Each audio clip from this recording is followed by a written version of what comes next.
The Memphis Police Department has fired a 6th officer for his alleged role in the beating death of Tyre Nichols. On Friday, the department announced Preston Hemphill violated multiple policies, including the use of a stun gun. Hemphill was not at the location where Nichols was beaten. He was heard on body camera footage stating he hopes officers stomp Nichols. 5 other officers were already fired and charged with second-degree murder. Nichols' death has led to renewed impassioned calls for police reform.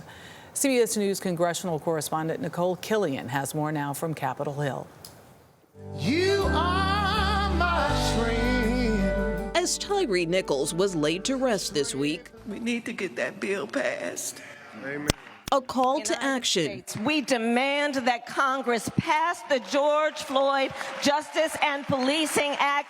Joe Biden will sign it. How can we make some progress? Thursday, President Biden and the Vice President met with the Congressional Black Caucus at the White House to discuss potential executive actions and legislation. Bad policing has no place in any American city. Also in that meeting, Texas Congresswoman Sheila Jackson Lee, who is working on a police reform bill. Do you think it's possible in this Congress? I'm going to say yes. There is more bipartisan agreement on what's in the George Floyd bill than what you would think not. The measure, which limits qualified immunity and would ban the use of no-knock warrants and chokeholds, passed twice in the House before Republicans took control this year. The yeas are 220, the nays are 212. The bill is passed. But negotiations fell apart in the Senate after New Jersey Democrat Cory Booker and South Carolina Republican Tim Scott failed to reach a bipartisan agreement. We should have simple legislation that we can agree upon. Scott and Booker have continued conversations, according to congressional sources, but the GOP senator recently warned resurrecting progressives' police reform bill is a non-starter. How frustrated are you about this?